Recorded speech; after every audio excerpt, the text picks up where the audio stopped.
I'm in Graniteville, South Carolina, and I'm speaking with Ryan Williams, and we are at his nursery, which is called Grassroots Yard Supply.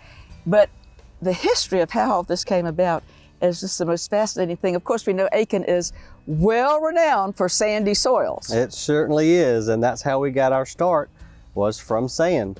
So my father and family had been in sand mining for a good number of years, and inadvertently got into waste management. So we started a landfill, and we've run that for the past 22 years. And from the landfill, from all that trash, we were able to create several different businesses, all involving recycling in some form or fashion. And when you say trash, let's let people know you don't take household trash or anything like that. Describe the kind of things that people bring to your landfill, please. Right, so we're a construction and demolition landfill, so no household waste or any hazardous waste. So all of the wood and concrete, metals, things like that come to us.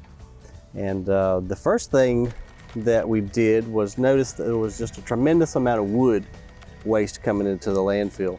So we got the idea to grind it and turn it into either mulch, which, as you know, helps landscape tremendously.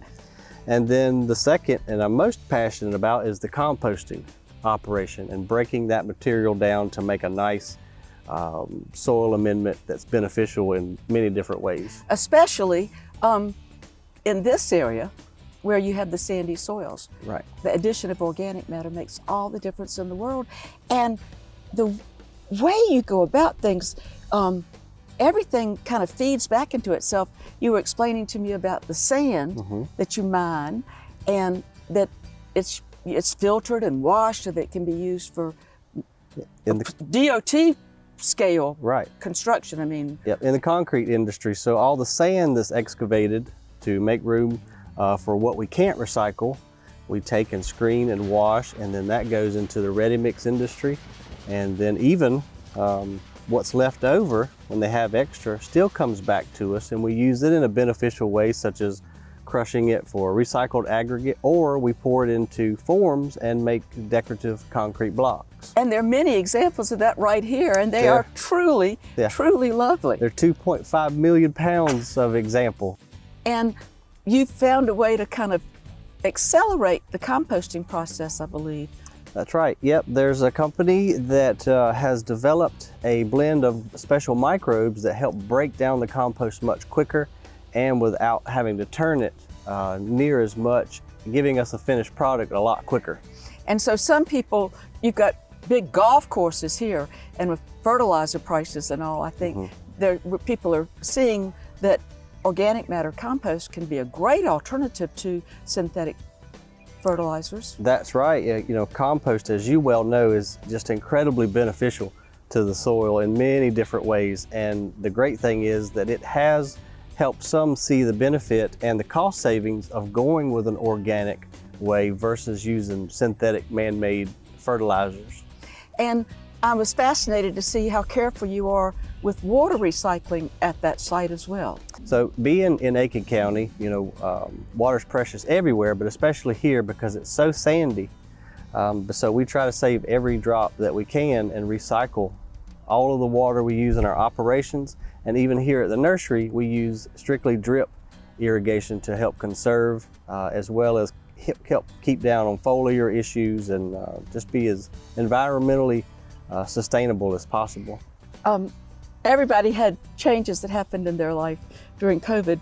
I don't know anybody else who decided to start a nursery during COVID, but that's exactly what you did. Yeah, and so we had a small scale little operation.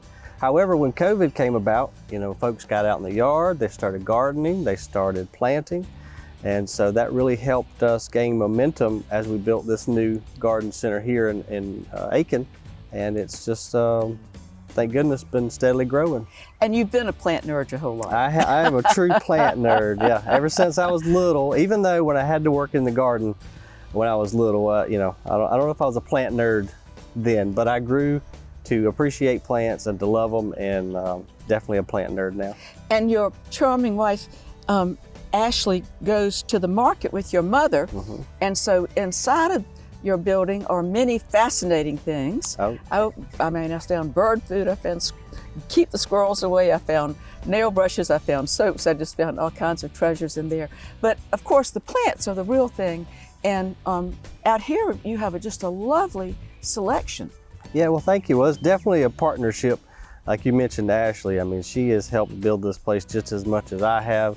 And I certainly can't take any credit for the inside decorating, which looks amazing. That's all her. I just help grow the plants. But yeah, we try to have a selection of unique, anywhere from woody ornamentals to orchids to house plants. Try to have something for everyone, but we want to, really provide a uniqueness in the plant world here locally. And so you offer a great variety of fertilizers, organic or non-organic, and people can come and arrange to have compost to take home. And you particularly have in the greenhouses an interest in tropicals that I think goes back a long way. It does, yeah. And so tropicals, they are really near and dear to my heart. I love them just because, well, we used to vacation, every once in a while in the tropics, and I just fell in love with that environment. And that's, I guess, why I love to build greenhouses so much, is trying to duplicate that tropical environment. And I was walking through, and the colors were just so glorious in one greenhouse, and then in another, the idea that you can have so many shades and colors with green, and then the occasional flowering orchid. There's nothing boring about any part of the plant world, is there? No, there really isn't, especially with the orchid world and how each flower is designed to attract the specific pollinator. It's just really an amazing world. Well, I've had a grand time here. You have a koi pond. You make us feel like there's water flowing in so many places. The pollinators are busy. And if people want to know more about your nursery and how to get there, what's the best way to find out? Well, sure, we'd love for them to go to either grassrootsyardsupply.com or find us Grassroots Yard Supply on Facebook. Well, I want to thank you so much for letting us come and have this wonderful day. Yes, ma'am. I thank you for coming, and hope you come back. You can bet I will.